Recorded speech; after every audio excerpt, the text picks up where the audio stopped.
오늘 상고하실 말씀은 신약성경 요한복음 17장입니다.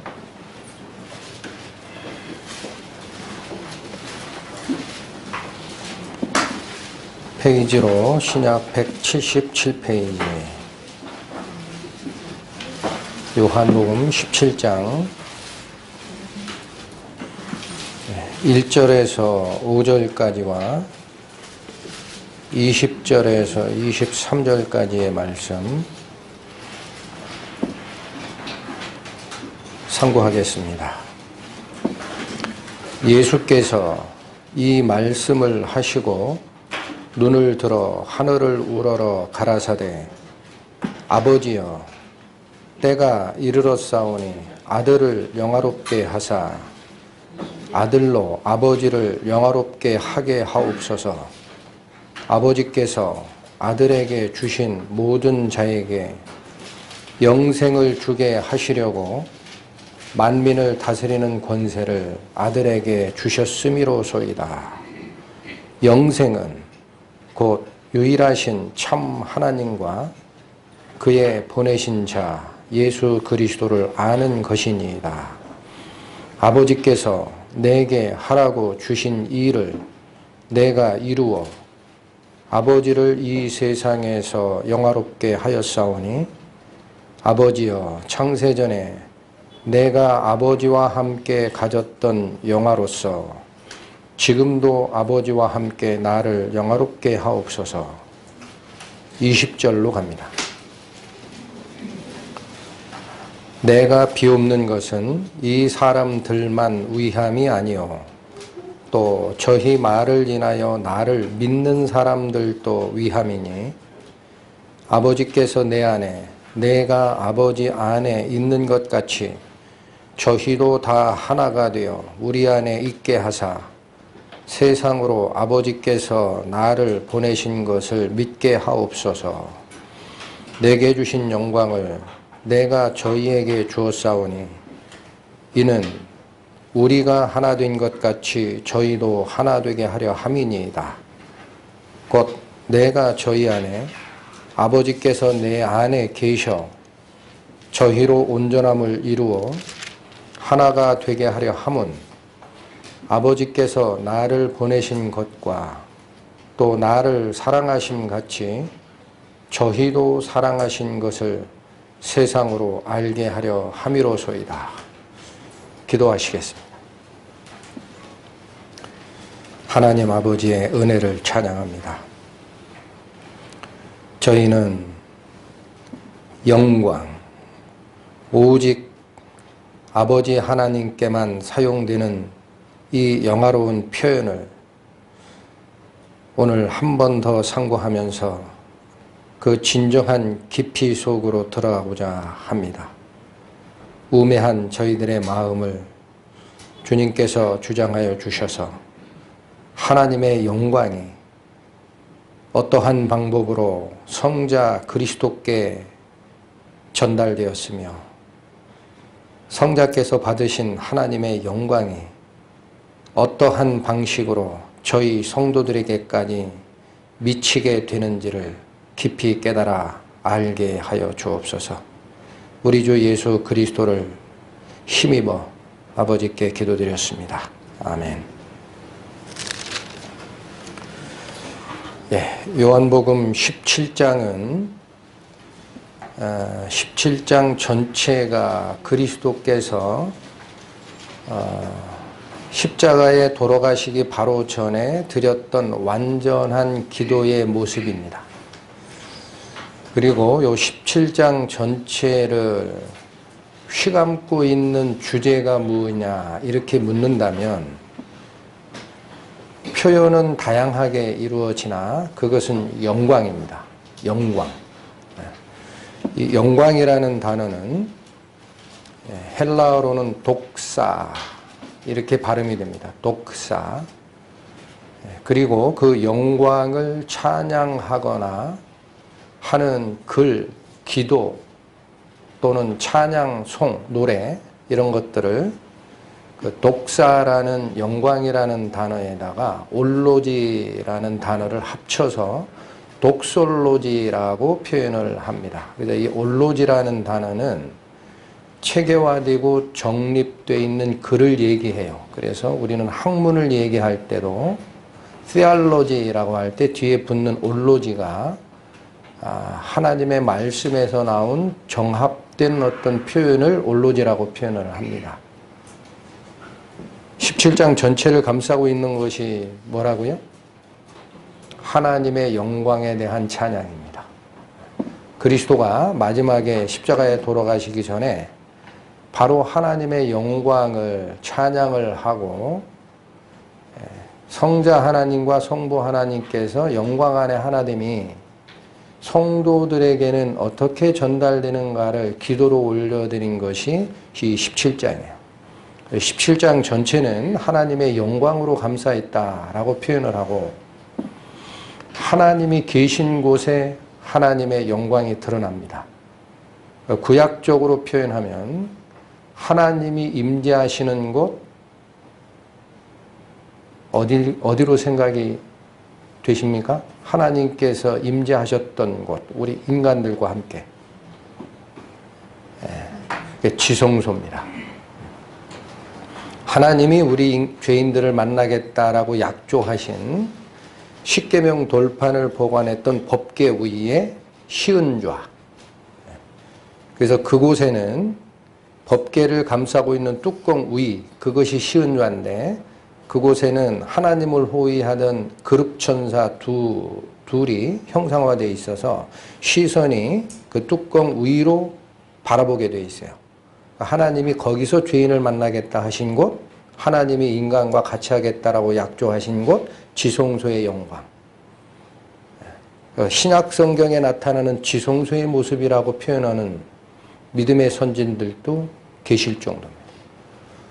그래서 우리가 신앙생활을 하거나 하는 모든 것은 바로 이 하나님이 우리에게 주시고자 하였던 그 영광, 그거를 우리가 어떻게 쫓아가느냐 하고 궤를 같이 합니다. 그래서 이 17장이 얘기하는 하나님의 영광은 크게 두 가지로 나눠집니다. 첫 번째는 그리스도께서, 성자 하나님이신 그리스도께서 하나님께 영광을 돌리고 하나님으로부터도 영광을 받는 이 과정이 초반부에 드러나요. 이게 같은 겁니다. 그래서 그리스도 성자 하나님이 하나님께 영광을 돌리는 일은 곧 성부 하나님께서 성자 하나님을 영화롭게 하는 일과 같은 거예요. 이게 삼위 하나님이시기 때문에. 그래서 그 영광을 하나님께 돌리는 과정이 맨 서두에 나와 있고 그 뒤쪽 부분은 예수 그리스도께서 성부 하나님과 함께 됐던 영광을 제자와 그리고 제자 이후에 예수님을 믿어 거듭나게 될 신자들, 믿는 자들에게까지 어떻게 전달하느냐. 그 두 가지 주제로 나눠져 있고 좀 더 구체적으로는 세 가지 형태의 대상으로 기도가 이루어졌다라고도 합니다. 1절에서 5절까지는 성자 하나님이 성부 하나님께 부탁드렸던 자신에 관한 영광을 올린 거예요.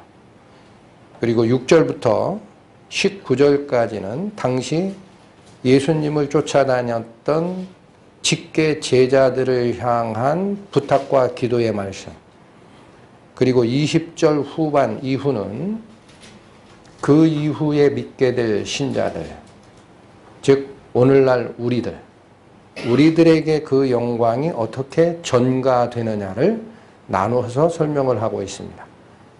그래서 오늘 상고하실 부분은 그 당시 직계 제자들에게 했던 부분을 일단은 빼고 그리스도께서 하나님의 영광을 어떻게 찬양을 하고 어떻게 하나님을 이끌어 가셨는지를 잘 살핀 다음에 그 영광이 오늘날 우리 신자들에게는 어떤 방식으로 전가가 되는지를 살피고자 합니다.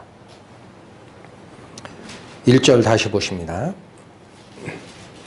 예수께서 이 말씀을 하시고 눈을 들어 하늘을 우러러 가라사대 아버지여 때가 이르렀사오니 아들을 영화롭게 하사 아들로 아버지를 영화롭게 하게 하옵소서. 처음 시작이 아버지여 때가 이르렀사오니 이렇게 시작을 하십니다. 이 때는 어떤 때를 가리킬까요? 요 기도가 언제 드려졌던 기도라고 말씀드렸습니까? 십자가에 돌아가시기 바로 전. 더 구체적으로 말씀을 드리면 제자들과 만찬을 하시고 겟세마네 동산으로 옮기기 바로 전. 겟세마네 동산으로 가시는 순간부터는 홀로 하나님께 기도하시고 나중에 가룟 유다에 의하여 인도함을 받았던 로마 병정들에 의해 체포되는 것 이외에는 없어요. 그 다음에는 순환기사입니다. 그러니까 온전하게 당신과 우리 제자들에게 드린 이 기도는 돌아가실 것을 알고 겟세마네 동산으로 가기 바로 전에 드렸던 그 기도입니다. 그러니까 이 때가 이르렀사오니 라는 의미는 아버지 제가 십자가에 죽을 때가 됐습니다. 그런 뜻입니다. 제가 십자가를 질 때가 됐습니다. 라는 거예요. 그런데 그렇게 십자가 사역을 직접 담당하실 때가 됐음을 알고 나서 성부 하나님인 그리스도께서는 나를 좀 영화롭게 해주세요 라고 하나님께 기도하는 겁니다. 나를 영화롭게 해달라. 근데 그 영화롭게 해달라는 이 기도의 의미는 이어지는 말이 뭐예요? 아들을 영화롭게 하사 아들로 아버지를 영화롭게 하게 하옵소서라는 거예요. 그게 무슨 뜻일까요? 우리는 이때도 그리스도의 본을 잘 배워야 합니다. 우리가 하나님의 영광을 얻은 하나님의 자녀라 라는 지위만을 생각할 때 항상 어떤 생각에 편파적으로 이끌리기 쉬우냐면 아버지여 나를 영화롭게 해주십시오. 하나님 아버지 그 영광을 나에게 주십시오. 이렇게 일방적으로 자꾸 요구하는 영광을 생각하게 돼요. 근데 여기 그리스도는 자기 자신을 영화롭게 해달라는 뜻이 왜 그렇다고 나옵니까? 왜 그렇게 해달라고 하는 거죠? 그렇게 되어야만 아들이 아버지를 영화롭게 할 수 있기 때문에. 이해하셨죠? 그래서 이것은 이기적인 영화로움을 부탁한 기도가 아닌 거예요. 원래는 뒤가 목적인 겁니다. 성자 하나님이 오셔서 십자가에 돌아가시는 이 일은 근원적으로 성부 하나님을 영화롭게 하는 일이라는 거예요. 그래서 내가 이 십자가를 제대로 질 수 있게끔 저와 함께 하소서라는 뜻입니다. 이 말씀이. 이어지는 2절이 바로 그것을 더 명확하게 설명을 해주는 겁니다. 1절이 기도였다면 2절은 이유입니다. 이유. 읽겠습니다. 아버지께서 아들에게 주신 모든 자에게 영생을 주게 하시려고 만민을 다스리는 권세를 아들에게 주셨음이로소이다. 2절의 끝에 이러이러한 권세를 아들에게 주셨음이로소이다라는 이 말은 주셨기 때문입니다라는 거예요. 이게 이유입니다. 그래서 그러니까 1절의 기도를 하나님 아버지 제가 십자가를 질 때가 됐는데 저를 영화롭게 해주세요라는 부탁의 기도를 드리는 이유가 뭐냐면 2절인 거예요. 왜 그런 기도를 드리고 있는 거예요? 그리스도는 아버지께서 아들에게 주는 모든 자, 즉 하나님이 선택하여 그리스도 안으로 피하게 하는 구원받을 자들, 이 자들에게 영생을 주게 하려고 그리스도께 모든 통치 권한을 넘긴 게 있다라는 거예요. 그게 권세를 주셨다라는 뜻입니다. 이 말씀을 이해하셨습니까? 그러면 우리가 생각할 게 있습니다. 하나님께서는 당신이 생명의 원천이시지만 인간의 영혼을 구하는 과정에서는 전권을 누구에게 넘기신 거예요? 성자 하나님 예수님께 권세를 넘기신 겁니다. 영생은 그래서 그리스도를 통하지 않고는 올 수가 없어요. 그런데 예수님이 지금 얘기하고자 하는 본론은 우리가 권세, 권력, 힘, 지위 이런 얘기가 나오면 그냥 누리려고 해요. 예수님은 그 얘기를 하는 게 아닙니다. 이 권세가 나에게 준 임무이고 내가 행사하여야 하는 힘인데 어디를 통해서 올 수 있는 거예요? 이 영생을 주는 권세는. 그리스도가 우리에게 영생을 주는 권세는 어떻게 와야 돼요? 그리스도의 십자가 사역이 없이는 안 됩니다. 이해하셨습니까? 그러니까 이 하나님께서 성자 하나님께 부탁하신 영생을 죄인들에게 주는 그 권세가 이루어지려면 먼저 무엇이 있어야 됩니까? 그리스도의 십자가 사역이 이상 없이 완성되어야 하기 때문입니다 라는 뜻이에요.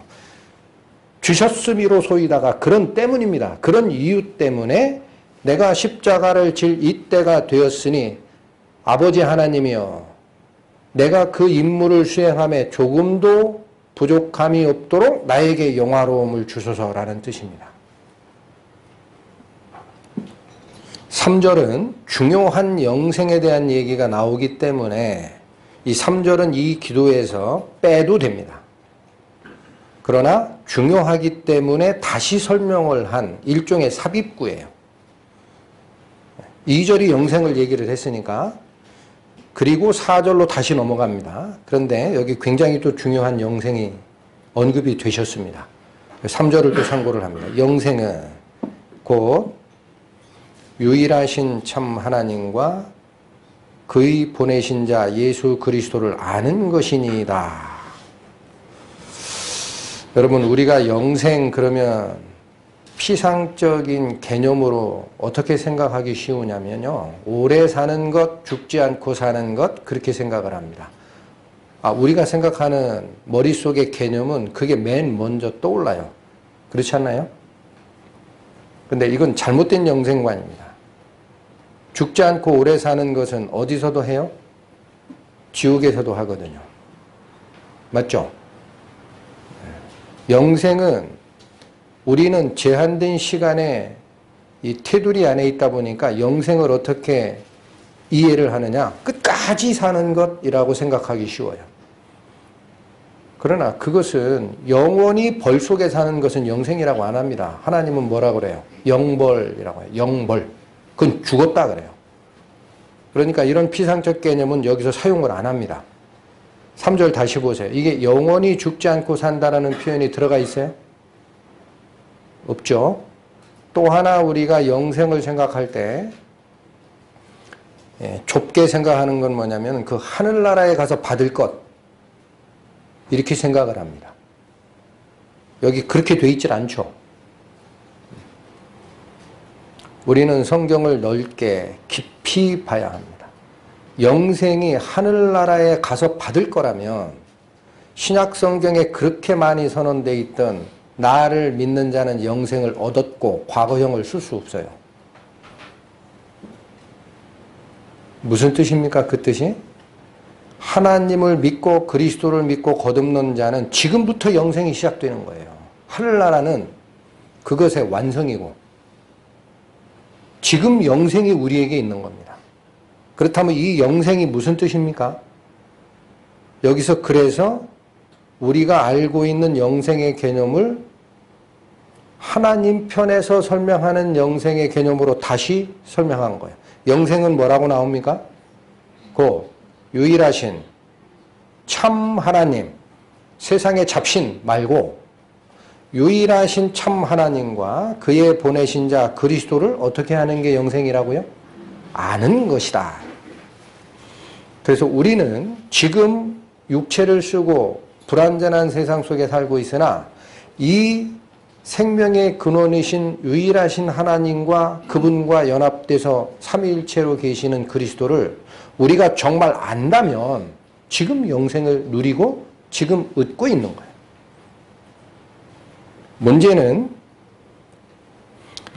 그리스도를 아는 것이라고 표현했어요. 생명의 근원인 하나님과 그리스도를 아는 것 하니까 역시 또 우리 머릿속에서는 어떻게 이해를 하느냐. 아는 것, 내가 모르던 방정식, 2차 방정식, 근해, 공식 이런 걸 딱 알더니 이제 다 알겠다. 이걸 아는 걸로 생각을 합니다. 지식적으로 인지하는 것을 아는 것으로 생각을 합니다. 사람들은. 그러나 여기서 아는 것이라고 이때 사용된 원문 헬라어의 단어는 기노스코라는 단어를 쓰는데 그것은 우리가 지식적으로 알다라는 범위를 뛰어넘어요. 그런 뜻이 아니에요. 그게 무슨 뜻이냐면 체험적으로 안다라는 뜻입니다.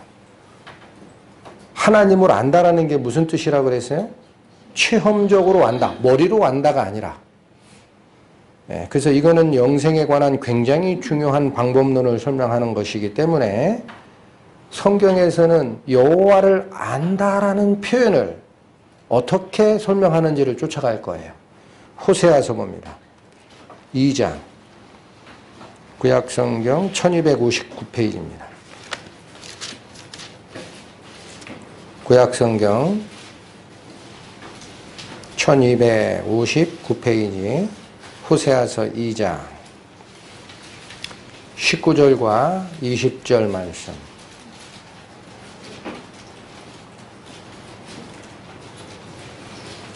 내가 네게 장가들어 영원히 살되, 잠깐 끊습니다. 지금 호세아서 19절 20절이 얘기하는 바는요, 하나님이 우리 사람과 결혼하겠다라는 거예요. 그런데 여기 굉장히 중요한 표현 나옵니다. 19절에 여기서 선언하시는 하나님의 장가듦은 부분적인 거예요? 영원한 장가듦이에요? 잡으셔야 됩니다.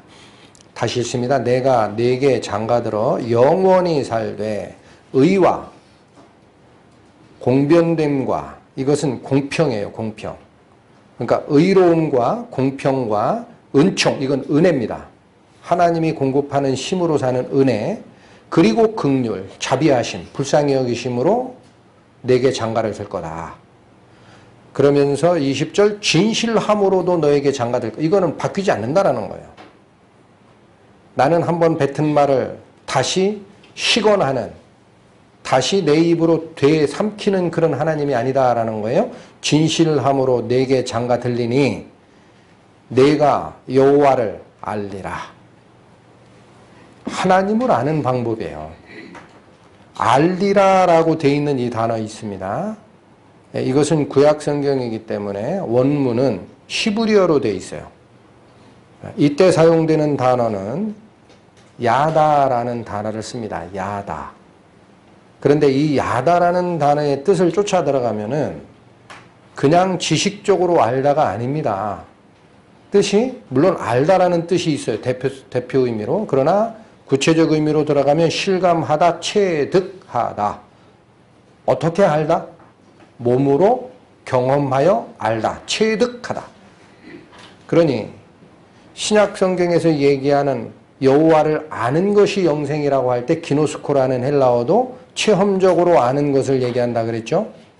구약 성경에서 내가 너하고 장가들게 되면 네가 여호와 너의 남편을 알게 된다라는 야다라는 뜻도 똑같다라는 겁니다. 몸으로 체험하여 알다라는 뜻이에요. 놓치시면 안 됩니다. 그러면 하나님이 우리와 장가들게 될 거야, 영원히 장가들게 될 거야 라고 할 때 장가들면 뭐를 알게 됩니까? 성년이 된 남자와 성년이 된 여자가 부모를 떠나 둘이 결혼하여 한 몸을 이루면, 부부의 연을 맺으면 체험적으로 알게 됩니다. 하나님을. 책으로 본 것이 아니에요. 이해하시겠죠? 그렇게 알다라는 거예요. 그래서 이런 표현은 처음에 예수님께서 처녀된 마리아에게 잉태되는 잉태고지를 천사가 꿈속에서 얘기를 할 때 어찌 이런 일이 있겠사오며 라고 반문하는 마리아가 뭐라고 했어요? 나는 남자를 알지 못한다 그러죠. 그게 무슨 뜻이에요? 지식적으로 남자가 어떻게 생겼는지 모른다라는 게 아니에요. 나는 남자를 경험한 적이 없다라는 뜻입니다. 나는 수처녀다. 이해하셨어요? 이게 그 뜻으로 사용됩니다. 그러니까 여호와를 알게 되리라라는 표현은 내 지식적으로 알게 된다라는 게 아니고요. 하나님과 하나로 연합되면서 내가 체득하여 알게 되는 거예요. 그게. 그래서 이 내용을 구약 성경에는 또 뭐라고 하느냐면 그래서 이렇게 알게 된 자들은 더 이상 여호와를 알라 말라 얘기할 필요가 없다라고 해요.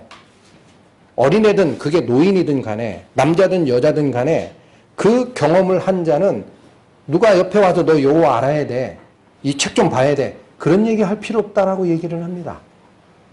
그걸 찾아갑니다. 예레미야 31장. 구약 1102페이지입니다.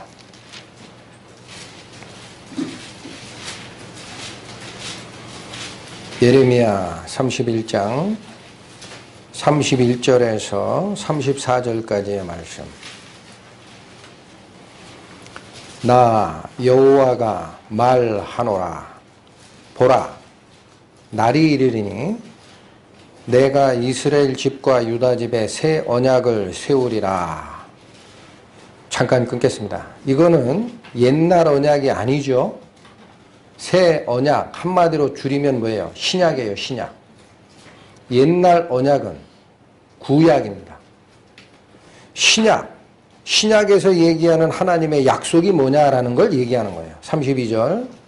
나 여호와가 말하노라. 이 언약은, 즉 새 언약은 내가 그들의 열조의 손을 잡고 애굽 땅에서 인도하여 내던 날, 그날에 세운 것과 같지 아니할 것이라. 그러면 애굽 땅에서 그들의 열조, 조상들을 이끌어내던 날에 세웠던 언약, 그 언약은 무슨 언약이에요? 그게 구약입니다. 즉 이스라엘 백성을 애굽에서 종살이하던 것을 해방시키시고 끌어내셨을 때 하나님께서 세웠던 언약이 있었다라는 거예요. 근데 그거랑 다를 거야 그런 얘기예요. 신약은. 자, 그런데 그 구약이 분명히 있었는데 왜 새로 약속을 바꾸느냐 하면 이유가 나옵니다. 같지 아니할 것은 내가 그들의 남편이 되었어도 그들이 내 언약을 파였기 때문이다라는 거예요. 여기 굉장히 중요한 얘기가 나옵니다. 그때도 하나님은 뭐로 다가갔던 거예요? 남편으로 다가갔던 거예요. 그래서 어떤 약속 줬어요? 십계명의 첫 번째. 너는 나 이외에 너에게 다른 신을 두지 말라 그러죠? 두 번째가 뭡니까? 나 외에는 다 가짜니까 어떤 형상도 만들거나 거기다 경배하거나 그러지 마. 너는 나만을 섬겨야 돼. 그게 무슨 언약이었다는 거예요? 하나님이 내 남편 됐다는 것이다. 그러니까 이스라엘 백성이 하나님 이외에 다른 신을 쫓거나 하는 것은 다 뭡니까? 결혼 약속 파괴하고 남의 집 남자 쫓아가서 음행 저지르는 음행이라는 거예요. 그게. 이해하셨습니까? 그때도 남편과 아내 된 언약을 맺은 적이 있었다. 그런데 누가 파괴했다? 하나님이 파괴했어요? 그들이 내 언약을 어겼다라는 거예요. 그러니까 그런 약속 줘봐야 소용없다라는 거예요.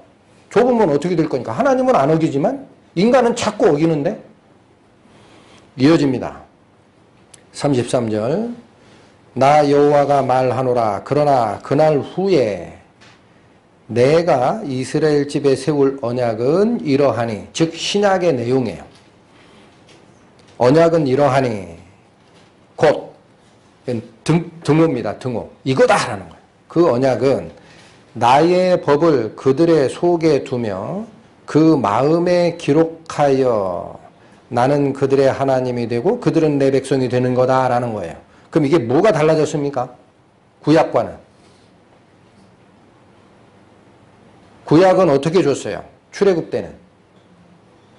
그때도 하나님은 야 이거 혹시 먹으로 쓰면 물로 씻거나 비 오면 식혀질까 봐 하나님이 친수로 당신의 손으로 바뀌지 않게끔 바위에 썼어요. 기억하셔야 돼요. 그 글 누가 쓰게 돼 있어요? 모세가 썼어요? 잘 모르시는 분은 다시 가세요. 집에서. 다시 읽으세요. 하나님이 직접 쓰셨다고 되어 있어요. 하나님의 약속은 안 바뀐다라는 거예요. 그래서 아예 돌판에 새겼어요. 하나님이. 그리고 보관해라. 내 편에선 절대 약속 안 바뀌니까 보관해라. 하였지만 그건 하나님 편에서 안 바뀌는 약속이고 인간은 그게 뭔지 몰라요. 지킬 능력도 없습니다. 그러니까 계속 남편과 아내에 된 그 혼인 약속을 인간이 깼다라는 거예요. 그러니까 하나님은 이제 다시 약속을 어디서 새기는 거예요? 돌에 새겨봐야 소용없다 이거예요. 돌에 새겨봐야 소용이 없구나. 그러니까 이제는 어디서 새기겠다? 우리의 마음 속에 다시 새기는 이게 새로운 약속이다라는 겁니다. 뒤에 나옵니다. 어느 방식으로 새길까요? 그러면 십계명을 새기실 때는 돌판에다가 하나님의 친수를 새기셨다 되어 있어요. 근데 이제는 우리 마음속에 하나님의 법을 기록할 거야 라고 했죠. 어떤 방식으로 할까요? 마음에 기록하는 방법은 하나님의 영이 오시는 거예요. 이 속으로. 뒤에 살필 겁니다. 그 방법을 설명을 합니다. 그리고 34절이 중요합니다. 그들이 다시는 각기 이웃과 형제를 가리켜 이르기를 너는 여호와를 알라 하지 아니하리니. 여기 중요한 얘기 나옵니다. 이제는 여호와 알라 그런 얘기 할 필요 없다라는 거예요. 왜 그래요? 이는 작은 자로부터 큰 자까지 다 나를 알기 때문이다. 왜 알게 될까요? 글자도 모르는 작은 자부터 큰 자, 무식쟁이, 지식인, 저 천한 사람, 권력 가진 사람 필요 없고 여호와 알라 그런 얘기 할 필요 없다. 이제는 다 알게 되는 날이 있다. 왜 그렇게 가능해요? 지식이 아니니까. 하나님께서 내 마음속에 하나님의 법을 기록했다면 성령이 오시게 돼 있기 때문에 내 마음이 알아버려요. 내 마음이. 그러니까 이제는 밖에서 지식적으로 이게 하나님이야, 이게 구원이야 그런 얘기 할 필요도 없다 이거예요. 받은 자는 다 안다. 그 상태를 다시 뭐라고 얘기합니까? 내가 그들의 죄악을 사하고 다시 그 죄를 기억지 아니하는 상태가 이루어진다라는 겁니다. 이것이 구원입니다. 이게 신약이고 여기서는 하나님의 법을 우리 마음속에 새기겠다라는 얘기만 했습니다. 그러면 다른 사람들이 야 여호와 하나님 알아야 돼 그런 얘기 할 필요도 없다. 아예 얘기할 건덕지가 없어진다. 그때는 그 얘기까지만 하셨어요. 그럼 어떻게 새기느냐? 에스겔서로 갑니다. 36장. 구약성경 1209페이지. 에스겔 36장 26절 27절. 또 새 영을 너희 속에 두고 새 마음을 너희에게 주되 너희 육신에서 굳은 마음을 제하고 부드러운 마음을 줄 것이며 27절 또 내 신을 너희 속에 두어 너희로 내 율례를 행하게 하리니 너희가 내 규례를 지켜 행할지라. 두 가지 이 절이 얘기하는 핵심이 뭘까요? 26절은 하나님께서 우리를 구원하시게 되면 우리 마음이 바뀐다라는 거예요. 어떻게 바뀌어요? 우리의 영이 새롭게 되기 때문에 새 마음을 우리에게 주게 되기 때문에 우리는 굳은 마음이 사라지고 부드러운 마음을 얻게 될 것이다. 무슨 말일까요? 과거의 굳은 마음이 뭐예요? 하나님의 음성이 들려도 My way, 내 인생 내가 살 거야. 하나님 말씀에 순종할 수 없었어요. 아무리 들려줘도 소용이 없어요. 나를 이끌고 가는 소욕이 있기 때문에 나는 하나님을 주인으로 모시는 대신 하나님의 종속 입장에서 떨어져 나와 마귀의 꾀에 빠져 내가 내 인생의 주인이 됐기 때문에 이제는 하나님 말을 안 듣습니다. 그게 굳은 마음이에요. 얘기해봐야 소용이 없어요. 행함이 안 나옵니다. 근데 그거 싹 제하고 무슨 마음 주겠다? 부드러운 마음.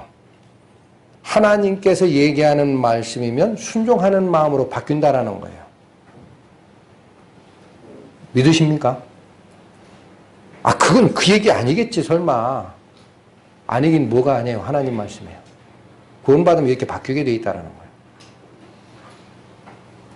순종이 안 일어나는 사람이 있어요. 잘 들으셔야 됩니다. 순종이 절대 안 일어나는 사람이 있어요. 지식적으로 구원 다 이해했다 이게요. 내가 지옥 가는 게 무서우니까 받은 거예요. 그냥 지식적으로. 근데 내 마음을 바친 적이 없어요. 하나님께서 내 마음을 바꿔준 적이 없어요. 여전히 굳은 마음이야. 순종하고 싶은 생각이 없어. 그 구원 아니에요. 이해하시겠어요? 이거 받은 적이 없어요. 새 영을 준다고 했잖아. 우리 속에. 이루어지지 않았으면 그건 구원 아니지. 그리고 또 하나를 주십니다. 그게 27절이에요. 또 내 신을, 여기 내 신이라고 표현된 신은 영입니다. 히브리어로 루아흐, 표현을 신이라고 바꿔서 번역을 한 거지. 이게 영이에요. 하나님의 영을 너희 속에 두어서 너희로 내 율례를 행하게 하리니 너희가 내 규례를 지켜 행할지라.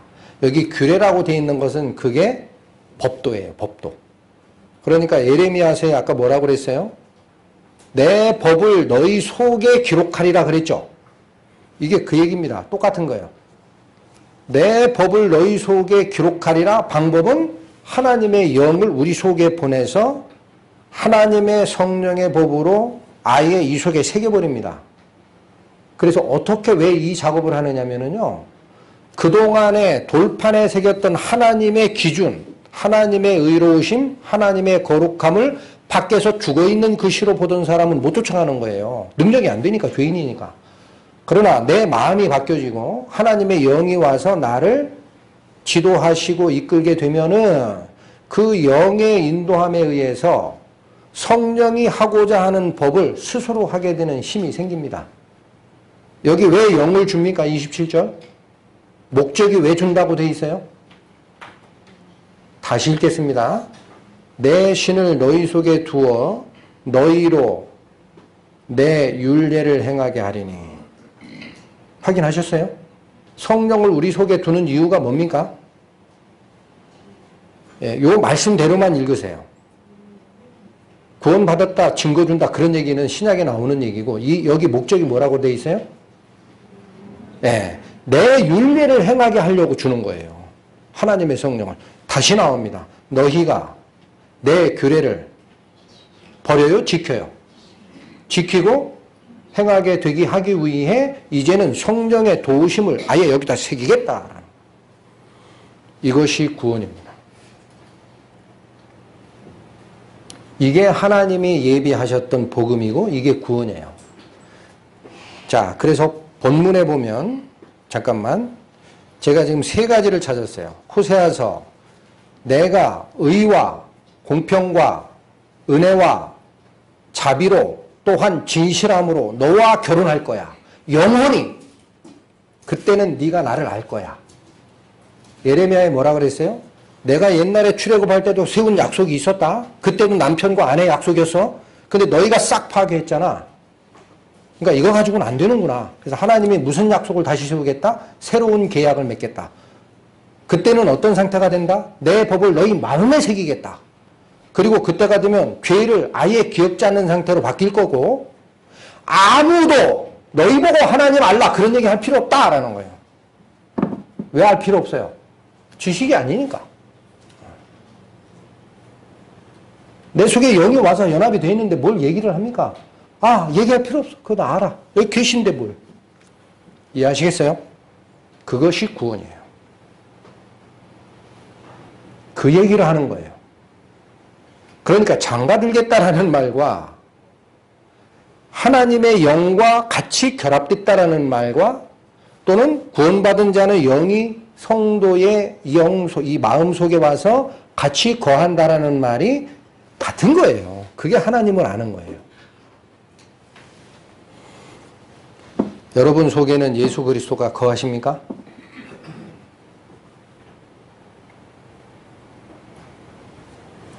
얼핏 이렇게 보니까 답변하시는 분이 굉장히 적어요. 계신 것 같기도 하고 아닌 것 같기도 하고 아직은 잘 모르겠다. 잘 모르겠다 있죠? 없는 거예요. 생각을 하세요. 내가 결혼했어요. 신혼 첫날 지났어요. 한 몸이 됐어요. 그 뒤에 결혼해보니까 부부의 연을 알겠느냐 그러면 내 경험했는지 안 했는지 잘 모르겠는데 그렇게 대답하시는 분이 있어요? 호세아서가 얘기하는 게 그겁니다. 내가 너랑 결혼하는 날이 있다. 그럼 너가 여호와를 알게 돼. 얘기할 것도 없어. 근데 잘 모르겠다라는 건 뭡니까? 그건 지식적으로 자꾸 생각하는 거예요. 내가 받았나 안 받았나 받았나 안 받았나.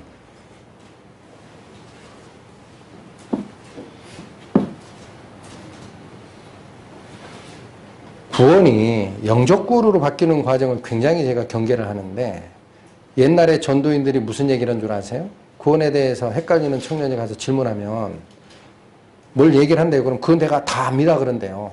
복음 구절. 그럼 됐지 뭘. 아니 그거 말고 이 사람 하나님 말씀은 진리야. 나중에 심판대 앞에서 그거 외우면 돼. 그러고 보냈다는 거. 그게 구원일까요? 여기 와 있는 게 없는데 하나님 앞에 심판대 쓰면은요 그 구절 생각날 것 같아요? 다리가 후들거려 가지고 머리는 하얘질 겁니다. 네? 무슨 구절이 기억이 나요? 여기 증거가 있는 겁니다. 볼 것도 없어요. 그래서 최후의 심판 광경에 보면은 지옥 갈 자는 행위대로 다 심판하는 모습이 보이지만 천국 갈 자는 딱 한마디로 했어요. 뭐라고 돼 있어요? 누구든지 생명책에 농명되지 아니한 자는 다 지옥 간다. 하나님이 생명책 가지고 계시는데 뭘 얘기를 합니까? 네? 그때 답변 듣고 천국 보내는 줄 아세요? 로마서 봅니다. 8장. 신약 249페이지. 자, 오늘은 영생에 대한 하나님의 영광을 선고하는 과정이지만 영생에 대한 굉장히 중요한 주제가 있기 때문에 다시 살피고 가는 겁니다. 로마서 8장 9절 말씀. 만일 찾으셨습니까? 예. 로마서 8장 9절 만일 너희 속에 하나님의 영이 거하시며 너희가 육신에 있지 아니하고 영에 있나니 누구든지에 포함 안 될 사람 있어요? 네. 교회 나온 지 1년 된 사람, 교회 나온 지 50년 된 사람, 그 누구든지예요. 평신도이거나 말씀 전하는 교역자이거나 누구든지입니다. 장로교인이든 감리교인이든 천주교인이든 누구든지입니다. 누구든지 그리스도의 영이 없으면 그리스도의 사람이 아니라. 성경이 얘기하는 말을 가감없이 그대로 받으셔야 됩니다. 내 속에 하나님의 영이 없죠.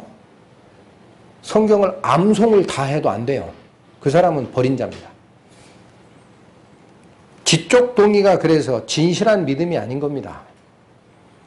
그래서 신약 성경에는 어떤 표현을 써요? 우리와 같이 보배로운 믿음을 받은 자들에게 편지하노니. 왜 믿음을 받았다고 할까요? 지적 동의면은요 받았다고 표현 못해요. 안 자에게 그렇게 할 거예요. 그러니까 헷갈리니까. 보배로운 믿음을 우리와 같이 받은 자. 지적 동의입니까? 뭔가 받아야 되는 겁니까? 받아야 되는 거예요. 이게 진실한 믿음이라는 거예요. 그런데 그러한 진실한 믿음이 오게 되면 생각을 하십시오.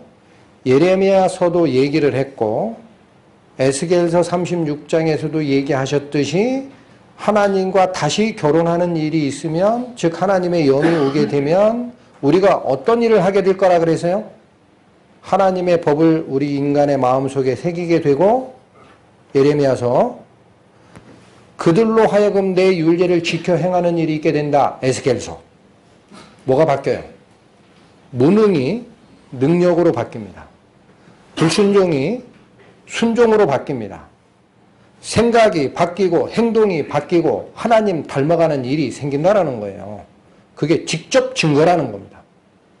야고보서 갑니다. 신약성경 373페이지. 야고보서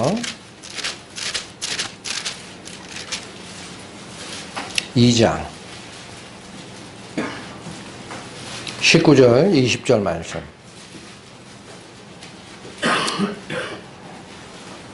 자, 18절부터 읽겠습니다. 18절부터. 혹이 가로되 너는 믿음이 있고 나는 행함이 있으니 행함이 없는 내 믿음을 내게 보이라. 나는 행함으로 내 믿음을 내게 보이리라.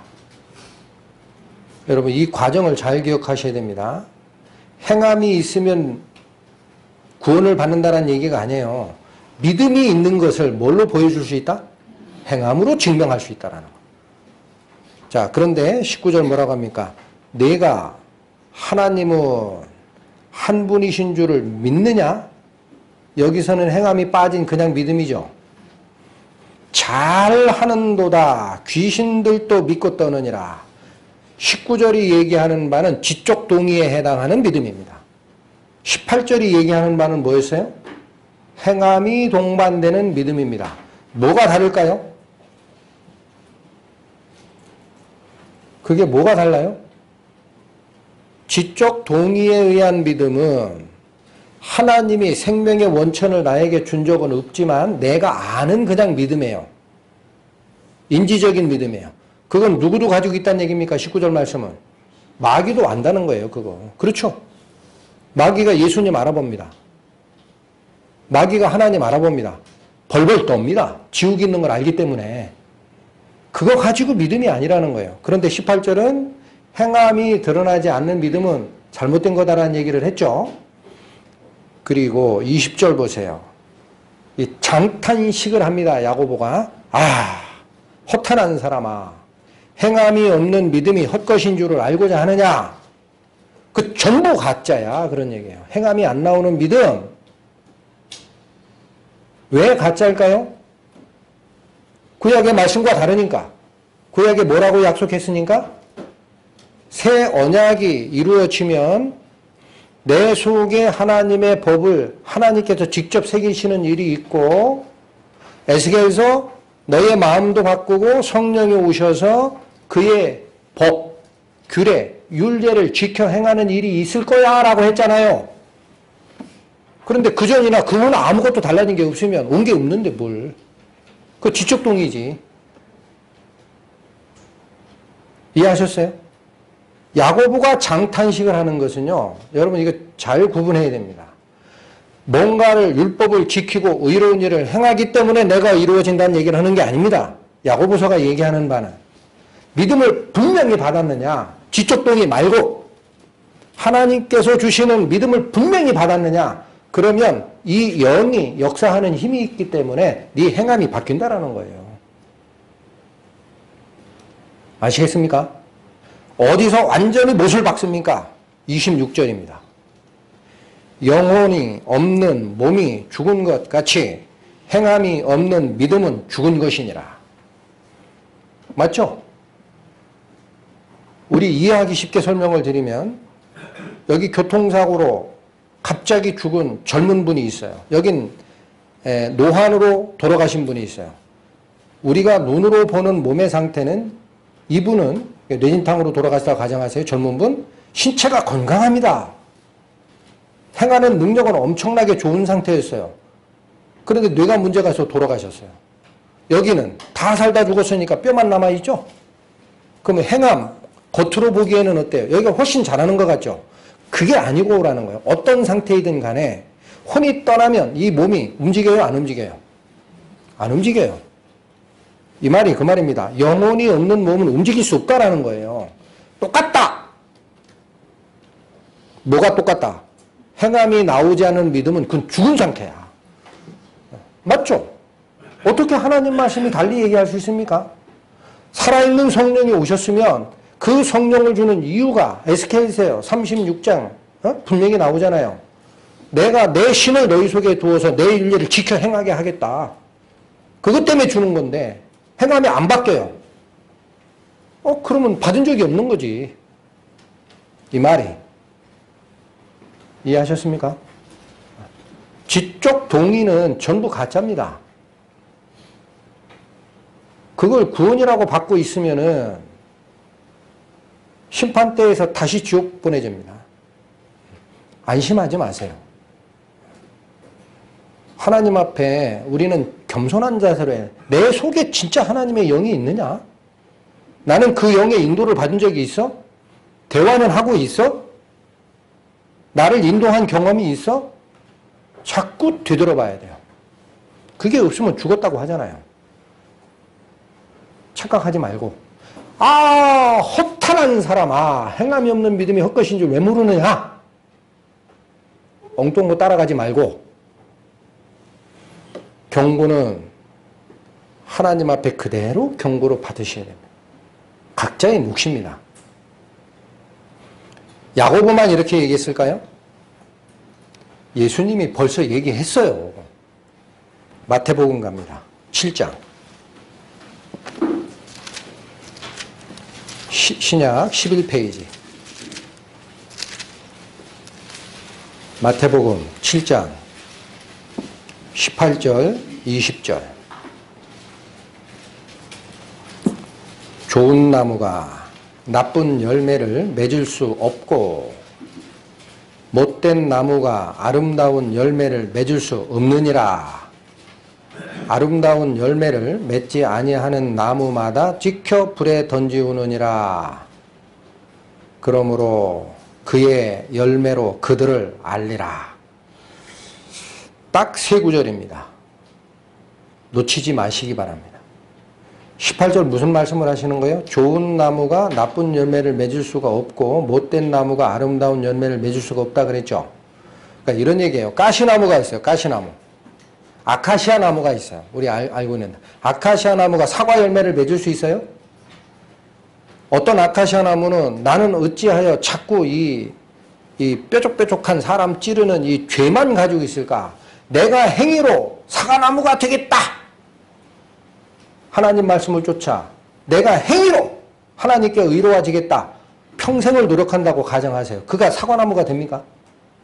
행위로 되는 거 아니에요. 이 말이 그 얘기예요. 원천이 다른 거예요. 이해하셨어요? 그러니까 사도 바울께서 얘기한 오직 의인은 믿음으로 살라. 행함으로는 없다라는 얘기예요. 그러나 중요한 것은 우리 성도들은 그래 믿음은 행함으로 받는 게 아니야. 이것만 딱 잡아요.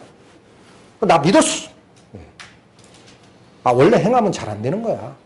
그러니까 결과가 안 나와도 된다는 얘기입니까? 여기 뭐라고 해요? 반대도 있잖아요. 다시 보세요. 18절. 좋은 나무가 나쁜 열매를 맺어요? 못 맺어요? 반대도 안 된다라는 거예요. 반대도 안 된다. 사과나무가 어떻게 사과를 안 맺고 자꾸 가시만 나오느냐. 그건 있을 수 없다라는 거예요. 이게 법칙이다. 그러면 우리 성도들은 사람들은 하나님 앞에 섰을 때 내가 어떤 열매를 맺느냐가 중요할까요? 아닐까요? 어때요? 심판대에서 내려질 선언입니다. 19절 보세요. 아름다운 열매를 맺지 아니하는 나무마다 전부 다 찍혀 불에 던져질 거야. 이 경고의 말씀이 우리 마음속에 들어와야 됩니다. 내가 정말 구원받았다고 하는데도 하나님의 성령의 인도함이 없고 하나님께서 앞으로는 네 마음대로 인생 살지 말고 죄의 종된 자에서 자유를 얻었으니 이제는 의의 종으로 살라. 하나님의 의로운 그 명령과 그 의무에 너를 다 거기다 순종하라 라는 명령이 나갈 때 난 싫어요 라는 사람이 있어요. 마음속에서. 그 자는 잘 생각하세요. 내 마음이 딱딱한 마음이 부드러운 마음으로 바뀐 적이 있는지, 거부하는 마음이 순종으로 한 번이라도 마음을 들인 적이 있는지. 없으면 이게 나옵니까? 예수님이 최종 선언한 게 뭡니까? 20절입니다. 이러므로 뭐로 그 나무를 알아요? 열매로. 하나님과 연합되고 하나님의 성령을 받은 자는 한 번에 바뀐다는 얘기는 아닙니다. 반드시 바뀌게 돼 있어요. 성령의 음성을 듣게 돼 있으니까. 그냥 안 놔둡니다. 성령이 한마디로. 내가 내 인생의 전체를 하나님께 내 목숨 가져가셔도 좋습니다. 제가 지금 살았던 삶이 사망의 길이었으니 저는 온전히 그리스도를 의지합니다. 저를 살리십시오. 모든 걸 포기합니다. 이 순종의 마음에 결정을 한번 한 자가 있죠. 마음에. 그러면 그 이후에 하나님 말씀에 어긋나는 쪽으로 내가 가려고 할 때 반드시 성령의 음성이 들리게 돼 있어요. 들어본 적 없으면 구원받지 않은 사람입니다. 반드시 얘기합니다. 그거 아니지. 너 옛날에 나한테 뭐라고 너 네 마음을 줬냐. 하나님을 위해 살겠습니다. 너 지금 하나님 위해 사는 게 아닌데? 어이쿠. 이해하시겠어요?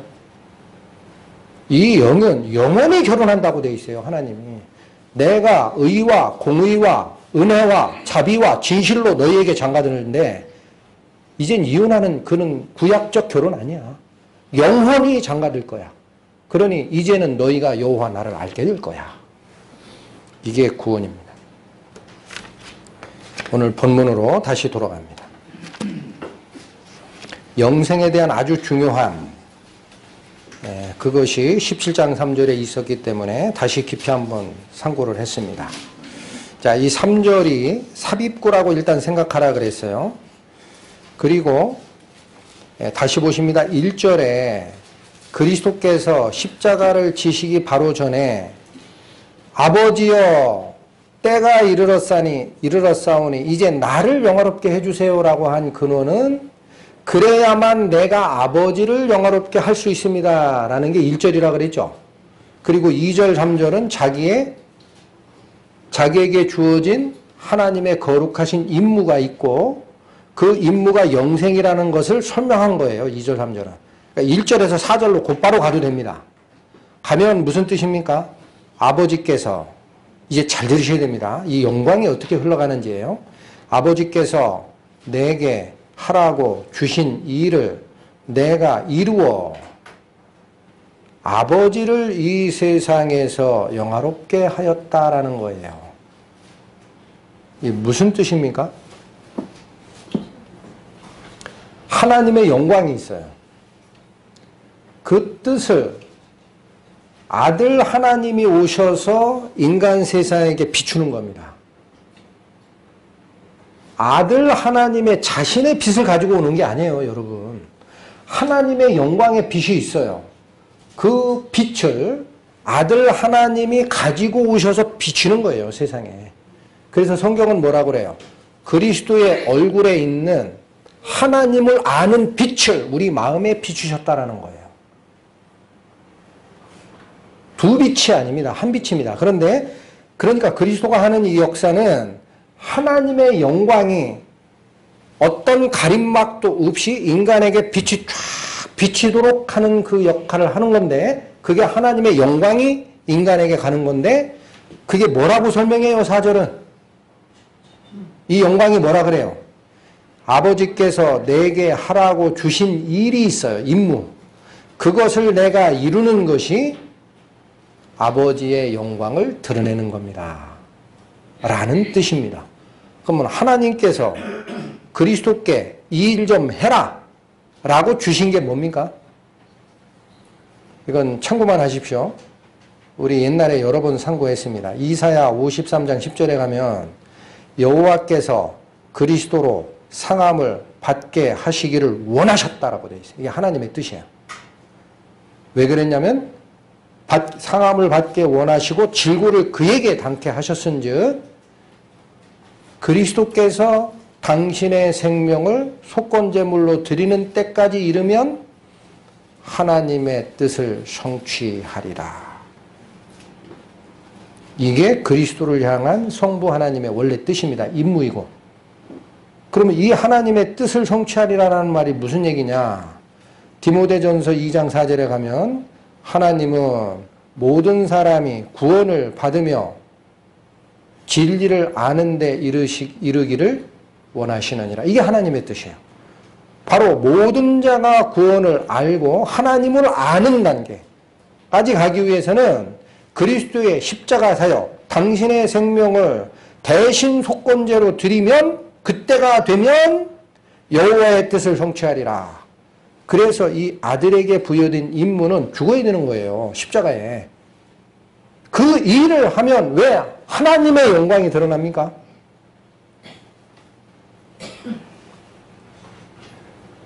이거 잘 생각하셔야 됩니다. 우리는 하나님의 영광을 논하거나 얘기하거나 이해할 때 그냥 일방적으로 생각해요. 내가 하나님의 영광을 보면 얼마나 좋을까? 내 신앙생활이 하나님의 영광에 부합되면 얼마나 좋을까? 이 좋은 것만 생각을 해요. 근데 여기는 반대로 얘기하는 겁니다. 예수님은 하나님의 영광을 드러내는 것을 뭐라고 얘기하고 있어요, 지금? 하나님께서 나에게 하라고 준 임무를 하는 것. 그 일을 해야 하나님의 뜻이 드러나니까. 그 얘기는 하나님이 원래 했던 그 영화로움이 세상에 빛으로 드러나게 돼 있으니까. 그러면 이 영광을 후반절 20절부터는 누구에게 주겠다고 하고 있는 거예요, 지금? 우리에게 주겠다는 거예요. 성도에게. 그것도 직접 제자 중간에 생략했습니다. 그 이후에 믿는 자, 우리들에게 주겠다라는 이 영광이 뭐냐라는 거예요. 20절 다시 갑니다. 내가 비옵는 것은 이 사람들만 위함이 아니요. 여기서 얘기하는 이 사람들은 제자입니다.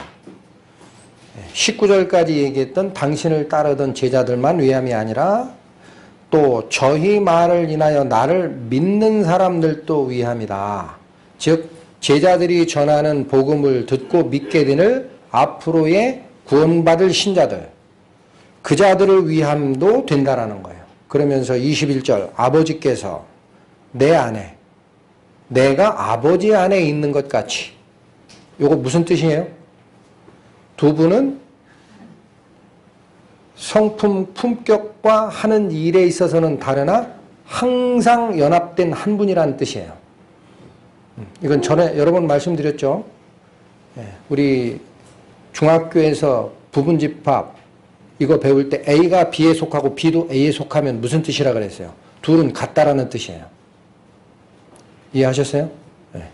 자, 아버지께서 내 안에, 내가 아버지 안에 있다라는 것은 두 분이 하나로 연합됐다는 뜻이에요. 이거 유니티라고 합니다. 유니티. 통일성. 이렇게 된 것은, 된 것 같이 중요합니다, 이제.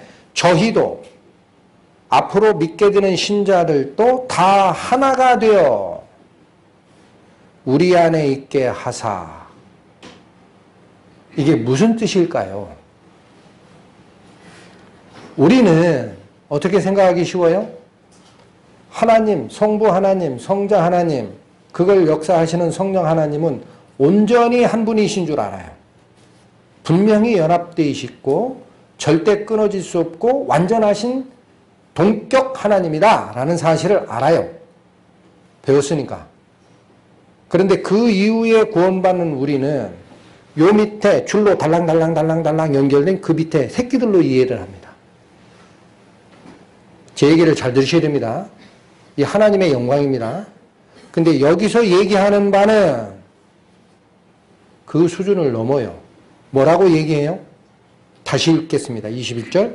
아버지께서 내 안에, 내가 아버지 안에 있는 것 같이 그 same way, 같은 방식으로 성삼위 하나님이 하나로 있는 것과 같은 방식으로 저희도 다 하나가 되어 어디 안에 거하게 합니까? 우리 안에. 이 우리는 삼위 하나님이에요. 거룩한 복수를 씁니다. 삼위 하나님 안에 있게 하사 세상으로 아버지께서 나를 보내신 것을 믿게 하옵소서. 무슨 뜻인지 보입니까? 처음 출발은 예수 그리스도께서 성부 하나님의 영광을 구했습니다. 왜 구했어요? 하나님께서 아버지께서 하라고 하신 일을 이상 없이 이루어야만 아버지의 영광이 세상으로 드러나게 되니까. 그래서 나를 영화롭게 하사 내가 아버지를 영화롭게 하게 해주세요라고 그랬어요. 이게 동격이라고 그랬어요. 성삼위 하나님이 영광을 공유하는 것은 더 이상 얘기할 것도 없습니다. 동격의 영광입니다. 근데 여기 주시는 말씀은 무슨 뜻입니까? 이후에 믿는 자들도 어느 영광에 참여하는 거예요? 그 성삼위 하나님의 영광 안으로 들어가는 거예요.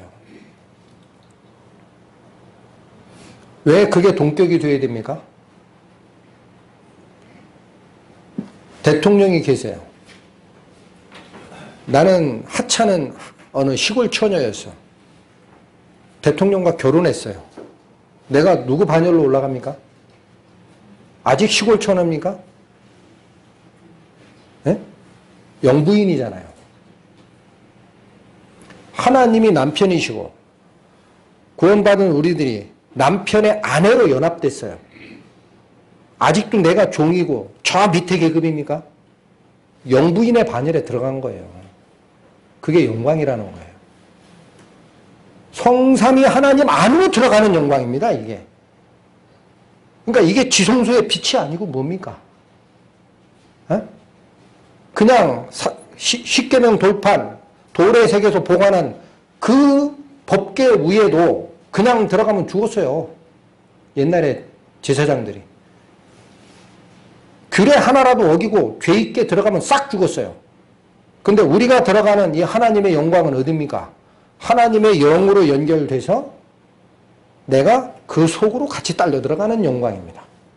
죽음이 없는 영광, 하나됨의 영광. 이해하시겠습니까?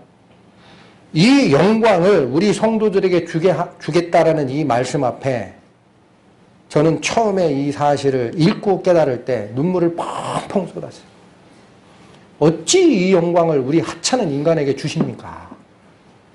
그 무한한 영광을 어찌 우리와 함께 하십니까? 감히 나 같은 벌레인 인간에게 어찌 이런 영광을 주시나이까? 그걸 이해를 하고 넘어가야 돼요. 그런데 더 중요한 게 있습니다. 더 중요한 것은 뭐냐? 자, 22절 이게 굉장히 중요하기 때문에 다시 반복하시는 거예요. 내게 주신 영광을 내가 저희에게 주었사오니 이는 우리가 하나 된 것 같이 저희도 하나가 되게 하려 함이니이다. 그렇게 했죠. 그러면 21절과 후반절은 같은 거예요. 후반절. 우리가 하나 된 것 같이 저희도 하나 되게 하려 함이라는 말은 같아요. 그런데 21절에서 22절로 오면서는 뭐가 어떻게 바뀐 거냐? 아버지께서 내 안에 내가 아버지 안에 있다라는 표현을 22절에 가면 내게 주신 영광을 내가 저희에게도 준다라고 표현하는 거예요.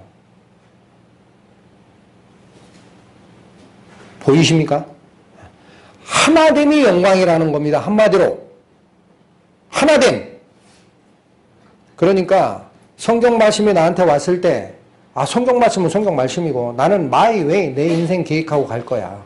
나 출세해야 되고 세상 나가서 돈 벌어야 되고 하나님 뜻은 잠깐만요. 벽장에 잠깐 계시고 제가 갔다 와서 보양해 드릴게. 다녀왔습니다. 아버지. 성경책 읽고. 그것은 하나됨이에요. 하나됨처럼 하는 척하는 거예요. 무엇이 맞는 겁니까? 이게 하나됨 아니죠? 예수님이 하나님과 하나 된 근거가 이제는 드러나야 됩니다. 그래서 어떻게 하나가 됐을까요? 그분은. 제가 성경을 참고한 걸로는 믿음으로 하나가 됩니다. 예수님이 세상에 계셨을 때 우리와 똑같이 불완전한 육체를 가지고 있었다. 이 사실을 잊지 마시기 바랍니다. 그분은 나았겠지? 아닙니다. 나은 게 없어요. 뭐만 달랐어요? 온전히 믿었어요. 아버지를.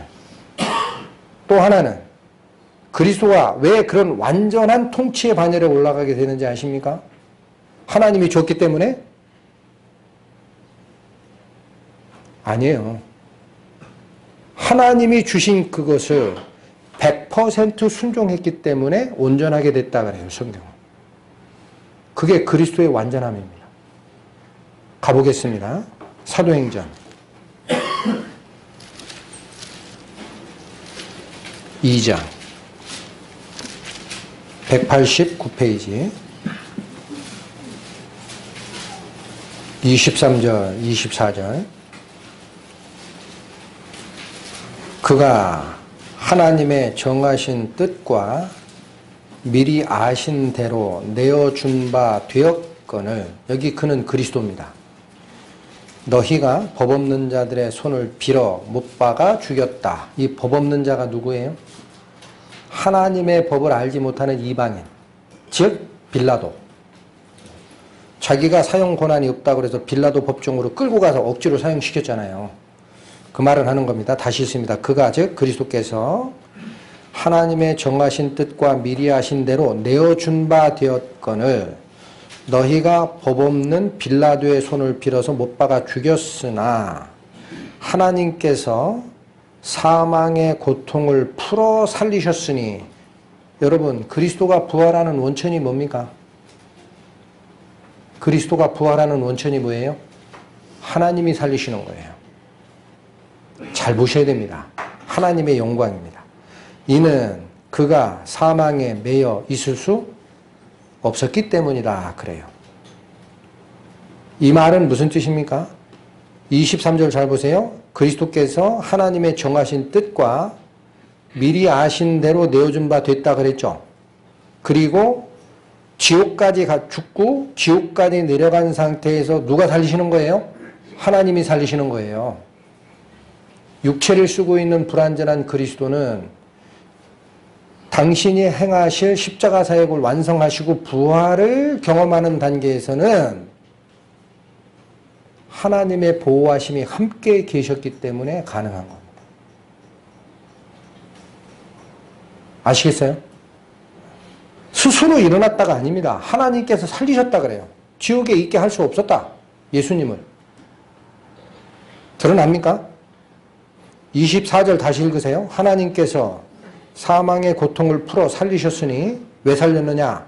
이는 그가 즉 그리스도께서 사망에 매여 있을 수 없는 상태이기 때문에 하나님이 살리신 거예요. 그러니까 이걸 미리 다 아셨어요. 성자 하나님은. 그런데 이제는 그리스도가 이거를 뭐라고 고백하느냐. 이게 시편에 있는 말이 인용이 됩니다. 26절부터 봅니다. 26절에서 28절까지 이러므로 내 마음이 기뻐하였고 내 입술도 즐거워하였으며 육체는 희망에 거하리니 그러니까 왜 이렇게 예수님이 기뻐하느냐라는 거예요. 이는 내 영혼을 즉 그리스도의 영혼을 음부에 버리지 아니하시며 주의 거룩한 자 누구예요? 그리스도입니다. 아시겠죠? 주의 거룩한 자로 썩음을 당치 않게 하실 것이다.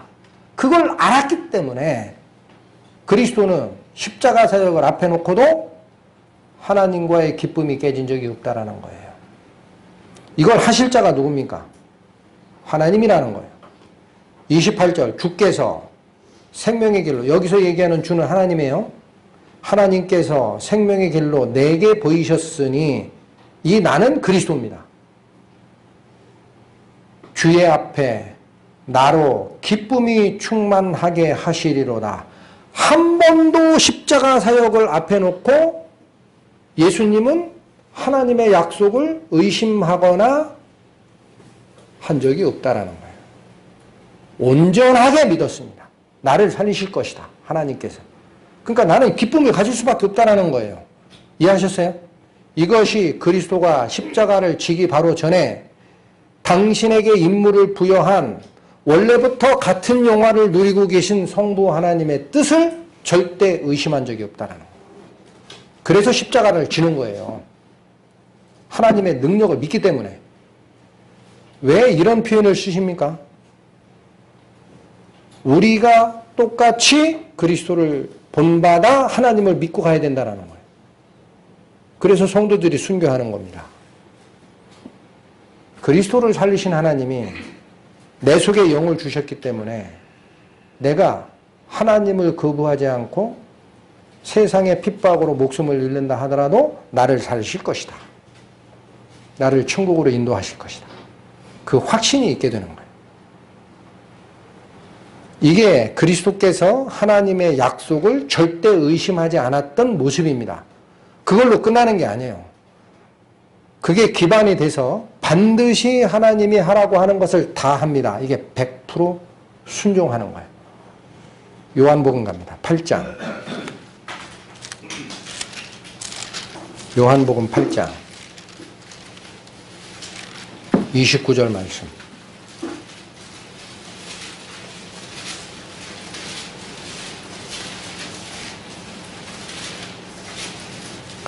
나를 보내신 이가, 예수님이 하시는 말씀입니다. 나를 보내신 이가 나와 함께 하시도다. 잠깐 끊습니다. 무슨 말이에요? 나를 보내신 이, 즉 성부 하나님께서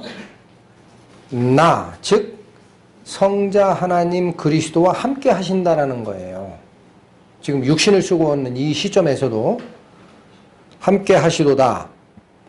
내가 항상, 가끔 항상 그의 기뻐하시는 일을 행함으로 나를 혼자 두지 아니하셨느니라. 그리스도와 성부 하나님이 항상 함께 했던 동행의 근원이 나옵니다. 왜 그게 가능했다? 성부 하나님이 기뻐하는 그 일을 성자 하나님은 항상 했기 때문에. 다를 수 있잖아요? 하기 싫은 것도 있을 건데, 하기 싫은 게 있다고 다른 의견을 표명하면 이 두 분은 한 분인가요? 다른 분인가요? 예수님하고 하나님하고 한 분이에요? 다른 분이에요? 한 분이죠. 분명히 역할하시는 성품은 각각 드러나지만 두 분의 뜻이 우리 표현으로 삑살이 난 적이 있어요? 없죠? 세상적 표현으로 삑살이 난 적 없죠? 항상 같아요. 그것이 성자와 성부께서 영원 전부터 누렸던 영화이고 영원히 기쁨을 같이 하는 일체의 삼위 하나님이신 거예요. 이게 근원입니다. 이 말을 쓰시는 이유는 뭡니까? 이게 어느 때 했던 말이에요? 성자 하나님이 우리와 똑같은 육신을 쓰고 세상에서 일할 때 했던 말씀이죠. 그럼 생각하세요. 성자 하나님께 주신 성령이 구원받은 성도에게 온 성령과 다릅니까? 같습니까? 같죠? 우리도 그렇게 하라는 얘기예요. 그게 하나됨이다. 성자가 본을 보였다. 너희와 똑같은 육체를 쓰고 인생을 살아간 길이 있다. 자기의 자치를 따라오게 하려 함이라 라고 되어 있어요. 이런 말씀은 그렇게 받아야 됩니다. 우리가 하나님의 임재, 하나님과 동행하심을 원하시면 하나님의 뜻이 나에게 왔을 때 거부하면 안 됩니다.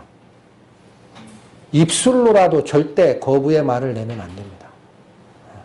그게 하나님 앞에 건방진 겁니다. 그 다음부터는 은혜가 안 옵니다. 하나님은 그렇게 우리를 다루세요. 내가 입술로 뭐 하나 하나님께 원망하는 말을 하죠. 영의 눈이 감기기 시작해요. 깜짝 놀래요. 어느 땐. 다시 회개합니다. 기도 중. 하나님 제가 건방진 말을 입술로 냈습니다. 용서하소서. 이 두 가지 하나님께서 나를 살리실 거야 라는 약속을 그리스도는 몸을 쓰고 오셨을 그 시점에 한 번도 의심한 적이 없으셨고 모든 일을 다 순종해서 하셨습니다. 그래서 어떻게 하느냐? 그리스도가 온전함을 얻게 됩니다. 로마서 봅니다.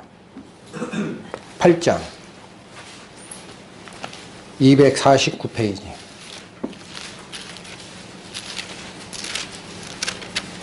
16절 17절 성령이 친히 우리 영으로 더불어 우리가 하나님의 자녀인 것을 증거하시나니 자녀이면 또한 후사 곧 하나님의 후사요. 이 후사라는 말을 상속자로 바꿔 읽으십시오. 자녀이면 또한 상속자, 곧 하나님의 상속자라는 거예요. 상속자가 무슨 지위입니까? 아버지의 재산과 아버지의 지위에 참여하는 자죠. 이어받는 자죠. 한마디로.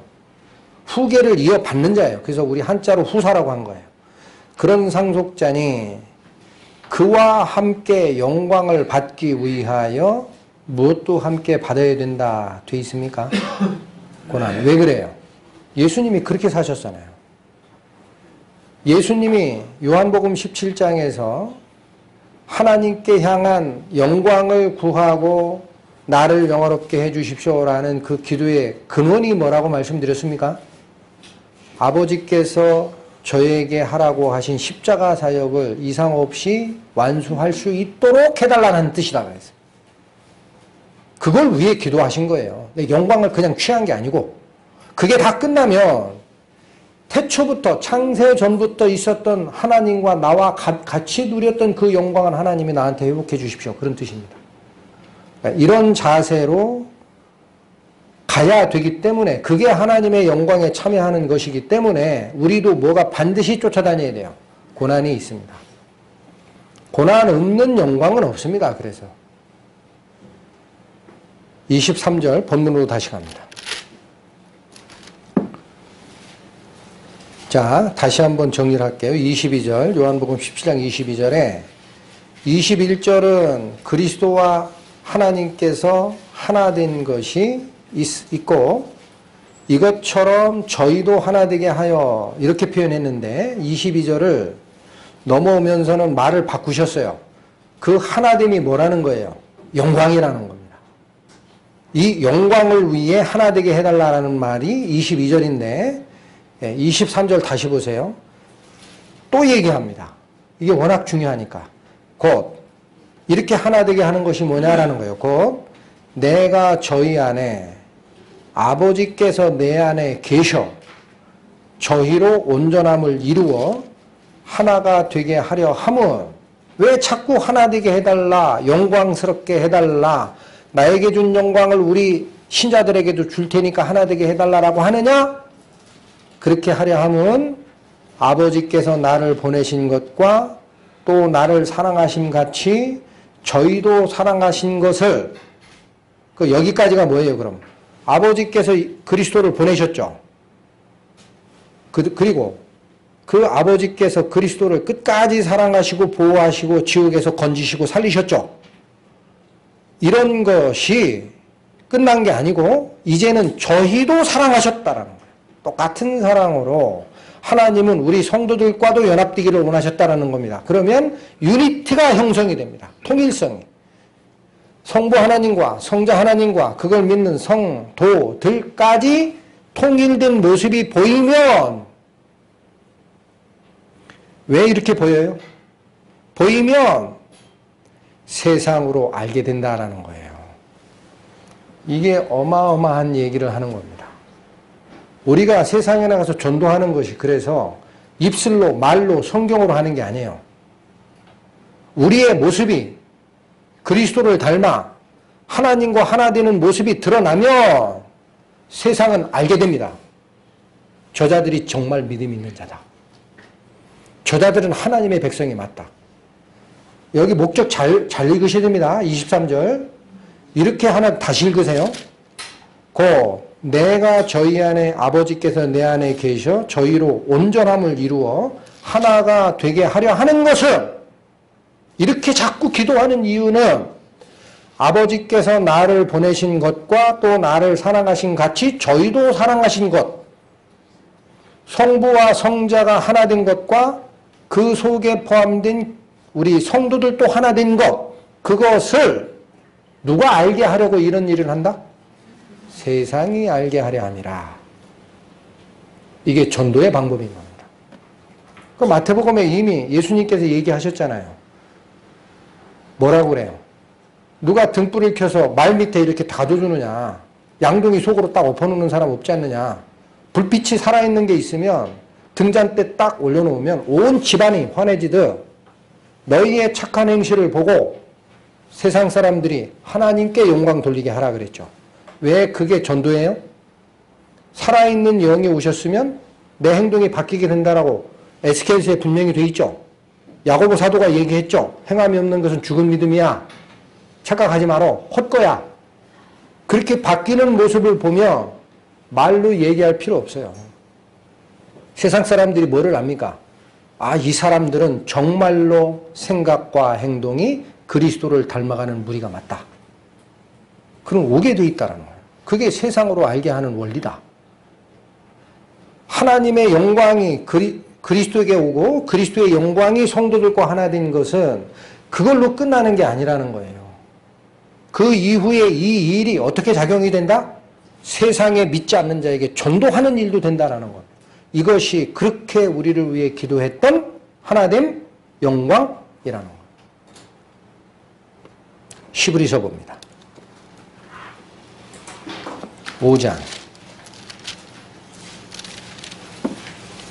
357페이지 히브리서 5장 8절과 9절의 말씀. 그가 아들이시라도 받으신 고난으로 순종함을 배워서, 여기 굉장히 특이한 말씀하세요. 예수님이 하나님의 아들이셨어도 그냥 완전하게 되는 게 아니라는 거예요. 받으신 고난을 거부한 적이 없어요. 맞죠? 아버지께서 항상 나와 함께 하시는 이유는 아까 뭐라고 그랬어요? 요한복음 8장에 내가 아버지가 원하시는 일을 항상 하기 때문이다 그랬죠. 그대로 잡으십니다. 히브리서 5장 8절 그가 아들이시라도 받으신 고난으로 무엇을 배워서? 순종함을 배워서 온전하게 되었은즉. 그리스도가 온전하게 되는 원리가 이겁니다. 하나님께 완전히 유니티, 통일성을 가지고 순종하는 그 모습. 그래서 하나 되는 것. 온전하게 되셨은즉 자기를 순종하는 모든 자들에게 영원한 구원의 근원이 되셨다라는 거예요.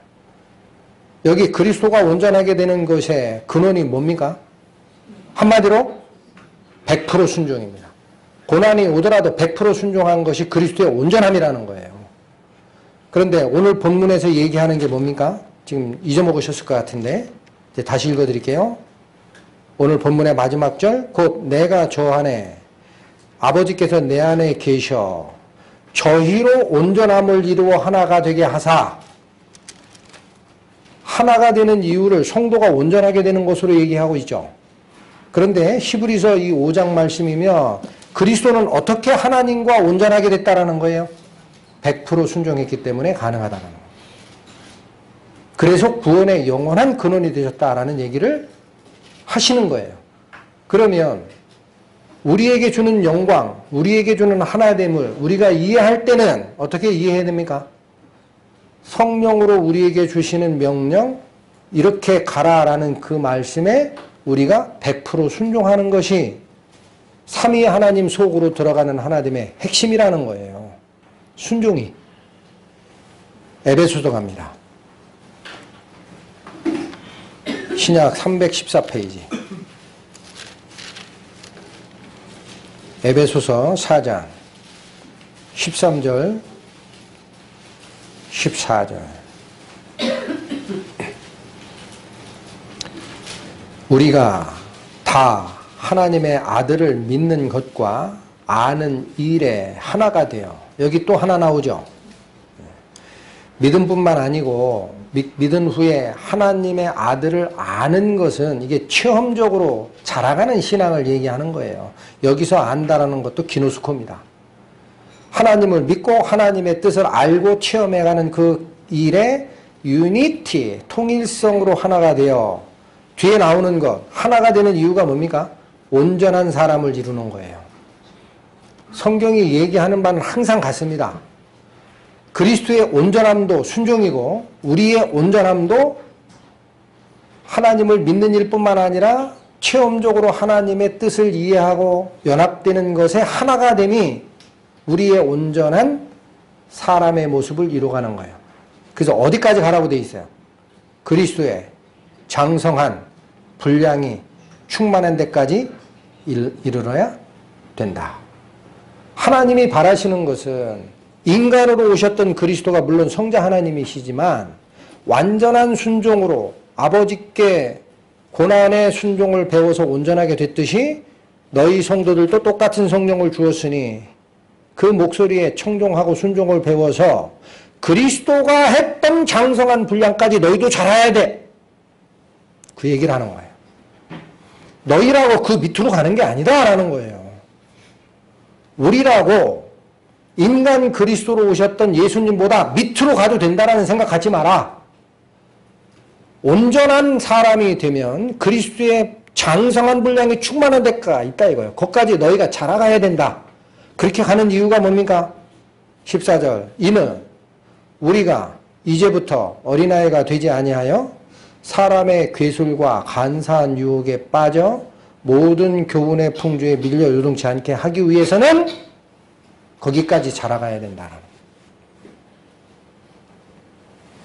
그래서 저희가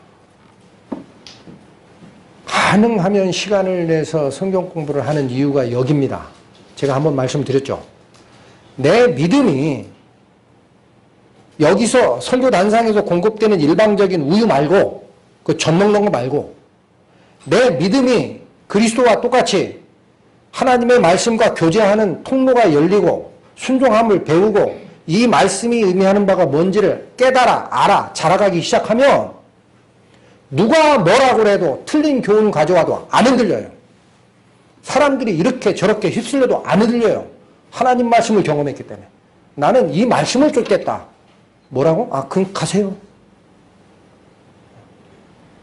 그게 좋으면 가세요. 나는 이 말씀을 배반할 수 없어요. 라고 잘하게 됩니다.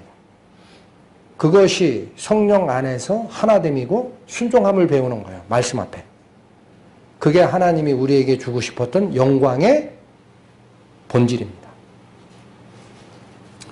오늘 말씀은 여기서 마치겠습니다. 기도하시겠습니다. 하나님의 인도하심과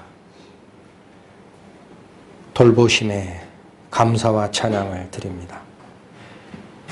저희에게 허락하셨던 그 영광은 곧 그리스도께서 몸을 쓰고 세상에서 배우셨던 온전한 순종이 근원이었음을 저희는 오늘 말씀을 통해 분명히 알고 배웠습니다. 그리스도에게 주셨던 하나님의 영을 저희에게도 동일하게 주셨음에 저희가 이 순종과 생명의 활력을 배워 저희 생각을 바꾸고 행동을 바꿔가는 하나님의 성품을 닮아가는 성도로 나아갈 수 있도록 저희를 인도하여 주실 것을 부탁드립니다. 예수님 이름 받들어 기도 올렸습니다. 아멘.